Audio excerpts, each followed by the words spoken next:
ദേശീയ വടംവലി മത്സരത്തിൽ സ്വർണ്ണ നേട്ടം കൈവരിച്ച ഉപ്പുതറ കാക്കത്തോട് സ്വദേശിനി തോണ്ടുതറയിൽ രേണുക രാജിന് ആദരവ് നൽകി. ഉപ്പുതറ പഞ്ചായത്ത് 7ാം വാർഡ് വികസന സമിതിയാണ് ആദരവ് നൽകിയത്.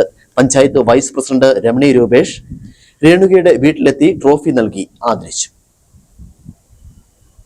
ഉപ്പുതറ പഞ്ചായത്തിന് അഭിമാനമായി മാറിയിരിക്കുകയാണ് രേണുക രാജേഷ്. ഉപ്പുതറ കാക്കത്തോട് തോണ്ടുപറമ്പിൽ രാജേഷ് ടിയുടെയും പ്രീതിയുടെയും മകളാണ് സംസ്ഥാനത്തിന് തന്നെ അഭിമാനമായ രേണുക രാജേഷ്. കാശ്മീരിൽ നടന്ന സീനിയർ വനിതാ വടംവലി മത്സരത്തിലാണ് രേണുക രാജേഷ് ഉൾപ്പെട്ട ടീം സ്വർണ്ണ നേട്ടം കൈവരിച്ചത്. ഉപ്പുതറ പഞ്ചായത്തിലെ 7ാം വാർഡ് കാക്കത്തോട് സ്വദേശിയാണ് രേണുക. സാധാരണ കുടുംബത്തിൽ ജനിച്ച രേണുക പരാധീനതയുടെ നടുവിൽ നിന്നാണ് ദേശീയ തലത്തിലേക്ക് ഉയർന്നത്. Thodupuzha Newman college BSc zoology വിദ്യാർത്ഥിയാണ് രേണുക. ജില്ലയിൽ നിന്നും ടീമിൽ ഉൾപ്പെട്ട ഏക താരം കൂടിയാണ് രേണുക. ദേശീയ തലത്തിൽ ഉപ്പുതറ 7ാം വാർഡിന്റെ യശസ് ഉയർത്തിയ രേണുകയ്ക്ക് ആദരവ് നൽകാൻ ഉപ്പുതറ പഞ്ചായത്ത് വൈസ് പ്രസിഡന്റ് രമണി രൂപേഷാണ് മുന്നിട്ടിറങ്ങിയത്. രമണി രൂപേഷ് രേണുകയുടെ വീട്ടിലെത്തിയാണ് ആദരവ് നൽകിയത്.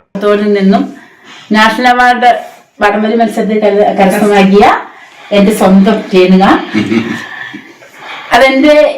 ഞാൻ ഈ പ്രതിനിധാനം ചെയ്യുന്ന വാർഡിനും എനിക്കും എന്റെ കുടുംബാംഗങ്ങൾക്കും അത് എന്റെ വാർഡിലുള്ള എല്ലാ കുടുംബാംഗങ്ങൾക്കും ഏറ്റവും നല്ലൊരു അഭിമാനമായിട്ടാണ് രേണുക ഇന്നിവിടെ നിൽക്കുന്നത്.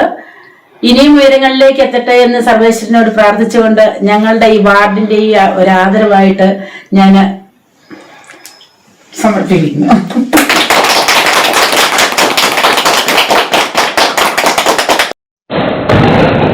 നാടിന്റെ പ്രിയതാരമായി രേണുക ഉയർന്നു കഴിഞ്ഞു. കാക്കത്തോട് മഴവിൽ ആർട്സ് ആൻഡ് സ്പോർട്സ് ക്ലബ്ബ് അംഗമാണ് രേണുക. വിജയം ഭരിച്ച് തിരികെ എത്തിയ രേണുകയ്ക്ക് ആദ്യ ആദരവാണ് രമണി രൂപേഷ് നൽകിയത്. നാട്ടിൽ നിരവധി സംഘടനകളും പഞ്ചായത്ത് ഭരണസമിതികളുമെല്ലാം ആദരിക്കാനുള്ള ഒരുക്കത്തിലാണ്. സമീപവാസികളും വാർഡ് വികസന സമിതി അംഗങ്ങളും ആദരിക്കൽ ചടങ്ങിൽ പങ്കെടുത്തു. Idukki vision news, Upputhara.